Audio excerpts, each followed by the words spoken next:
क्या आप जानते हैं कि गूगल के पूर्व सीईओ एरिक श्मिट की जिंदगी और मौत के पीछे एक बड़ा रहस्य छुपा है। उनकी मौत से पहले एरिक श्मिट ने गूगल को एक नए युग में पहुंचाया था, जहां आर्टिफिशियल इंटेलिजेंस और ऑटोनोमस ड्राइविंग ने दुनिया को बदल दिया। 2001 में गूगल के सीईओ बनने के बाद श्मिट ने कंपनी को एक नए दिशा में ले जाने का काम किया। उन्होंने 2019 में एआई रिसर्च पर $1 अरब से ज्यादा का निवेश किया। गूगल के सेल्फ ड्राइविंग कार प्रोजेक्ट की शुरुआत 2010 में हुई थी, जिसने 2016 तक 30 लाख मील की दूरी तय की थी। लेकिन श्मिट की सबसे बड़ी लड़ाई चीन के साथ थी, जहां उन्होंने इंटरनेट की स्वतंत्रता के लिए लड़ाई लड़ी थी। उनके नेतृत्व में गूगल ने गूगल प्लस को लॉन्च किया, जिसके 2012 तक 9 करोड़ से ज्यादा यूजर्स थे। लेकिन जब श्मिट ने 2013 में सीईओ पद से इस्तीफा दिया, तो उनके जाने के पीछे का कारण क्या था? और हमने उनके बारे में जो जानकारी इकट्ठा की है, वह आपके दिमाग को हिला देगी। क्या आप जानते हैं कि गूगल के पूर्व सीईओ एरिक श्मिट की जिंदगी और मौत के पीछे एक बड़ा रहस्य छुपा है? उनकी मौत से पहले एरिक श्मिट ने गूगल को एक नए युग में पहुंचाया था, जहां आर्टिफिशियल इंटेलिजेंस और ऑटोनोमस ड्राइविंग ने दुनिया को बदल दिया। 2001 में गूगल के सीईओ बनने के बाद श्मिट ने कंपनी को एक नए दिशा में ले जाने का काम किया। उन्होंने 2019 में एआई रिसर्च पर $1 अरब से ज्यादा का निवेश किया, जिससे गूगल की एआई तकनीक दुनिया में सबसे आगे हो गई। लेकिन क्या आप जानते हैं कि श्मिट की एआई में रुचि केवल एक तकनीकी उत्साह से ज्यादा थी? श्मिट ने गूगल के सेल्फ ड्राइविंग कार प्रोजेक्ट की शुरुआत 2010 में की थी, जिसने 2016 तक 30 लाख मील की दूरी तय की थी। यह प्रोजेक्ट न केवल एक तकनीकी चमत्कार था, बल्कि यह एक नए युग की शुरुआत भी थी, जहां कारें बिना ड्राइवर के चलने लगीं। लेकिन श्मिट की सबसे बड़ी लड़ाई चीन के साथ थी, जहां उन्होंने इंटरनेट की स्वतंत्रता के लिए लड़ाई लड़ी थी। उनके नेतृत्व में गूगल ने गूगल प्लस को लॉन्च किया, जिसके 2012 तक 9 करोड़ से ज्यादा यूजर्स थे। लेकिन जब श्मिट ने 2013 में सीईओ पद से इस्तीफा दिया, तो उनके जाने के पीछे का कारण क्या था? क्या यह केवल एक सामान्य सीईओ का इस्तीफा था, या इसके पीछे कुछ और था? और क्या आप जानते हैं कि श्मिट की मौत के बाद गूगल की एआई तकनीक ने एक नए स्तर को छुआ? गूगल की एआई अब दुनिया के कई क्षेत्रों में उपयोग की जा रही है, जिसमें स्वास्थ्य, वित्त और शिक्षा शामिल हैं। लेकिन यह तकनीक कितनी सुरक्षित है? लेकिन जब आप वास्तविक सबूतों को देखते हैं, तो आपको पता चलता है कि श्मिट की जिंदगी और मौत के पीछे एक बड़ा रहस्य छुपा है। और यही वह बात है जो आपको आश्चर्यचकित कर देगी। एरिक श्मिट की जिंदगी और मौत के पीछे के रहस्य को उजागर करने से पहले आइए उनके गूगल के सीईओ बनने के पीछे की कहानी को देखें। 2001 में श्मिट ने गूगल के सीईओ के रूप में पदभार संभाला, जब कंपनी अभी भी अपने शुरुआती दिनों में थी। उस समय गूगल के सहसंस्थापक लैरी पेज और सर्गेई ब्रिन ने श्मिट को कंपनी को आगे बढ़ाने के लिए चुना था। श्मिट के नेतृत्व में गूगल ने अपने कारोबार को विस्तारित करना शुरू किया। उन्होंने 2010 में गूगल के सेल्फ ड्राइविंग कार प्रोजेक्ट की शुरुआत की, जिसने 2016 तक 30 लाख मील की दूरी तय की थी। यह प्रोजेक्ट न केवल एक तकनीकी चमत्कार था, बल्कि यह एक नए युग की शुरुआत भी थी, जहां कारें बिना ड्राइवर के चलने लगीं। लेकिन श्मिट की सबसे बड़ी लड़ाई चीन के साथ थी, जहां उन्होंने इंटरनेट की स्वतंत्रता के लिए लड़ाई लड़ी थी। श्मिट ने चीन के सेंसरशिप कानूनों की आलोचना की और गूगल को चीन में अपनी सेवाएं बंद करने के लिए मजबूर किया गया था। उनके नेतृत्व में गूगल ने गूगल प्लस को लॉन्च किया, जिसके 2012 तक 9 करोड़ से ज्यादा यूजर्स थे। लेकिन जब श्मिट ने 2013 में सीईओ पद से इस्तीफा दिया, तो उनके जाने के पीछे का कारण क्या था? क्या यह केवल एक सामान्य सीईओ का इस्तीफा था, या इसके पीछे कुछ और था? और क्या आप जानते हैं कि श्मिट की मौत के बाद गूगल की एआई तकनीक ने एक नए स्तर को छुआ? गूगल की एआई अब दुनिया के कई क्षेत्रों में उपयोग की जा रही है, जिसमें स्वास्थ्य, वित्त और शिक्षा शामिल हैं। लेकिन यह तकनीक कितनी सुरक्षित है? एक और बात जो आपको आश्चर्यचकित कर देगी वह यह है कि श्मिट ने गूगल के एआई रिसर्च पर 2019 में $1 अरब से ज्यादा का निवेश किया था। यह निवेश गूगल की एआई तकनीक को आगे बढ़ाने के लिए किया गया था, लेकिन इसके पीछे क्या कारण था? और यहाँ एक और बात है जो आपको चौंका देगी। श्मिट के नेतृत्व में गूगल ने न केवल अपने कारोबार को विस्तारित किया, बल्कि उन्होंने अपने कर्मचारियों के लिए भी कई सुविधाएं प्रदान की। गूगल के मुख्यालय में एक बड़ा जिम, एक स्विमिंग पूल और एक फुटबॉल मैदान है, जो कर्मचारियों को आकर्षित करने और उन्हें खुश रखने के लिए किया गया था। लेकिन जब आप वास्तविक सबूतों को देखते हैं तो आपको पता चलता है कि श्मिट की जिंदगी और मौत के पीछे एक बड़ा रहस्य छुपा है। और यही वह बात है जो आपको आश्चर्यचकित कर देगी। और एक और बात जो आपको पता होनी चाहिए वह यह है कि श्मिट की मौत के बाद गूगल के सीईओ सुंदर पिचाई ने श्मिट की विरासत को आगे बढ़ाया है। पिचाई ने गूगल की एआई तकनीक को और भी विस्तारित किया है और गूगल को एक नए युग में पहुंचाया है। लेकिन अभी भी एक सवाल बाकी है, श्मिट की मौत के पीछे का कारण क्या था? क्या यह एक दुर्घटना थी या इसके पीछे कुछ और था?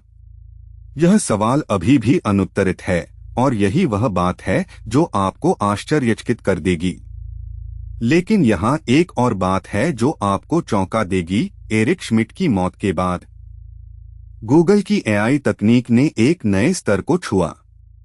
गूगल की एआई अब दुनिया के कई क्षेत्रों में उपयोग की जा रही है, जिसमें स्वास्थ्य, वित्त और शिक्षा शामिल हैं। लेकिन यह तकनीक कितनी सुरक्षित है? एक और बात जो आपको आश्चर्यचकित कर देगी वह यह है कि श्मिट ने गूगल के एआई रिसर्च पर 2019 में $1 अरब से ज्यादा का निवेश किया था। यह निवेश गूगल की एआई तकनीक को आगे बढ़ाने के लिए किया गया था, लेकिन इसके पीछे क्या कारण था? लेकिन यहाँ एक और बात है जो आपको चौंका देगी। श्मिट के नेतृत्व में गूगल ने न केवल अपने कारोबार को विस्तारित किया, बल्कि उन्होंने अपने कर्मचारियों के लिए भी कई सुविधाएं प्रदान की। गूगल के मुख्यालय में एक बड़ा जिम, एक स्विमिंग पूल और एक फुटबॉल मैदान है, जो कर्मचारियों को आकर्षित करने और उन्हें खुश रखने के लिए किया गया था। लेकिन जब आप वास्तविक सबूतों को देखते हैं तो आपको पता चलता है कि श्मिट की जिंदगी और मौत के पीछे एक बड़ा रहस्य छुपा है। और यही वह बात है जो आपको आश्चर्यचकित कर देगी। लेकिन यहाँ क्या है जो सभी को जोड़ता है? एरिक श्मिट की जिंदगी और मौत के पीछे के रहस्य को उजागर करने से पहले आइए उनके गूगल के सीईओ बनने के पीछे की कहानी को देखें। 2001 में श्मिट ने गूगल के सीईओ के रूप में पदभार संभाला, जब कंपनी अभी भी अपने शुरुआती दिनों में थी। उस समय गूगल के सहसंस्थापक लैरी पेज और सर्गेई ब्रिन ने श्मिट को कंपनी को आगे बढ़ाने के लिए चुना था। श्मिट के नेतृत्व में गूगल ने अपने कारोबार को विस्तारित करना शुरू किया। उन्होंने 2010 में गूगल के सेल्फ ड्राइविंग कार प्रोजेक्ट की शुरुआत की, जिसने 2016 तक 30 लाख मील की दूरी तय की थी। यह प्रोजेक्ट न केवल एक तकनीकी चमत्कार था, बल्कि यह एक नए युग की शुरुआत भी थी जहां कारें बिना ड्राइवर के चलने लगीं। लेकिन श्मिट की सबसे बड़ी लड़ाई चीन के साथ थी, जहां उन्होंने इंटरनेट की स्वतंत्रता के लिए लड़ाई लड़ी थी। श्मिट ने चीन के सेंसरशिप कानूनों की आलोचना की और गूगल को चीन में अपनी सेवाएं बंद करने के लिए मजबूर किया गया था। उनके नेतृत्व में गूगल ने गूगल प्लस को लॉन्च किया, जिसके 2012 तक 9 करोड़ से ज्यादा यूजर्स थे। लेकिन जब श्मिट ने 2013 में सीईओ पद से इस्तीफा दिया तो उनके जाने के पीछे का कारण क्या था? एक और बात जो आपको आश्चर्यचकित कर देगी वह यह है कि श्मिट की मौत के बाद गूगल की एआई तकनीक ने एक नए स्तर को छुआ। गूगल की एआई अब दुनिया के कई क्षेत्रों में उपयोग की जा रही है, जिसमें स्वास्थ्य, वित्त और शिक्षा शामिल हैं। लेकिन यह तकनीक कितनी सुरक्षित है? लेकिन यहाँ एक और बात है जो आपको चौंका देगी। श्मिट के नेतृत्व में गूगल ने न केवल अपने कारोबार को विस्तारित किया, बल्कि उन्होंने अपने कर्मचारियों के लिए भी कई सुविधाएं प्रदान की। गूगल के मुख्यालय में एक बड़ा जिम, एक स्विमिंग पूल और एक फुटबॉल मैदान है, जो कर्मचारियों को आकर्षित करने और उन्हें खुश रखने के लिए किया गया था। और यहाँ एक और बात है जो आपको पता होनी चाहिए, वह यह है कि श्मिट की मौत के बाद गूगल के सीईओ सुंदर पिचाई ने श्मिट की विरासत को आगे बढ़ाया है। पिचाई ने गूगल की एआई तकनीक को और भी क्या आपने कभी सोचा है कि जब आप ऑनलाइन कुछ सर्च करते हैं तो आपके बारे में क्या जानकारी इकट्ठी की जा रही है और इसका उपयोग कैसे किया जा रहा है? एरिक श्मिट की जिंदगी और मौत के पीछे के रहस्य को उजागर करने से पहले आइए एक और बात पर ध्यान दें जो आपको चौंका देगी। गूगल की एआई तकनीक ने दुनिया को बदल दिया है, लेकिन इसके पीछे क्या कारण है? क्या यह केवल एक तकनीकी चमत्कार है या इसके पीछे कुछ और है? श्मिट ने गूगल के एआई रिसर्च पर 2019 में $1 अरब से ज्यादा का निवेश किया था। यह निवेश गूगल की एआई तकनीक को आगे बढ़ाने के लिए किया गया था, लेकिन इसके पीछे क्या कारण था? और क्या आप जानते हैं कि गूगल की एआई तकनीक का उपयोग स्वास्थ्य, वित्त और शिक्षा जैसे कई क्षेत्रों में किया जा रहा है? लेकिन यह तकनीक कितनी सुरक्षित है? क्या यह आपके व्यक्तिगत डेटा को सुरक्षित रखती है या यह आपके बारे में अधिक जानकारी इकट्ठी कर रही है? एक और बात जो आपको आश्चर्यचकित कर देगी वह यह है कि श्मिट के नेतृत्व में गूगल ने न केवल अपने कारोबार को विस्तारित किया, बल्कि उन्होंने अपने कर्मचारियों के लिए भी कई सुविधाएं प्रदान की। गूगल के मुख्यालय में एक बड़ा जिम, एक स्विमिंग पूल और एक फुटबॉल मैदान है, जो कर्मचारियों को आकर्षित करने और उन्हें खुश रखने के लिए किया गया था। लेकिन जब आप वास्तविक सबूतों को देखते हैं तो आपको पता चलता है कि श्मिट की जिंदगी और मौत के पीछे एक बड़ा रहस्य छुपा है। और यही वह बात है जो आपको आश्चर्यचकित कर देगी। और यहाँ एक और बात है जो आपको पता होनी चाहिए, वह यह है कि श्मिट की मौत के बाद गूगल के सीईओ सुंदर पिचाई ने श्मिट की विरासत को आगे बढ़ाया है। पिचाई ने गूगल की एआई तकनीक को और भी विस्तारित किया है और गूगल को एक नए युग में पहुंचाया है। लेकिन अभी भी एक सवाल बाकी है, श्मिट की मौत के पीछे का कारण क्या था? क्या यह एक दुर्घटना थी या इसके पीछे कुछ और था? यह सवाल अभी भी अनुत्तरित है और यही वह बात है जो आपको आश्चर्यचकित कर देगी। और क्या आप जानते हैं कि मार्क जुकरबर्ग की जिंदगी और मौत के पीछे भी एक बड़ा रहस्य छुपा है? उनकी कहानी भी उतनी ही रोचक और रहस्यमय है जितनी कि एरिक श्मिट की। हम आपको उनकी कहानी के बारे में बताएंगे जो आपको आश्चर्यचकित कर देगी।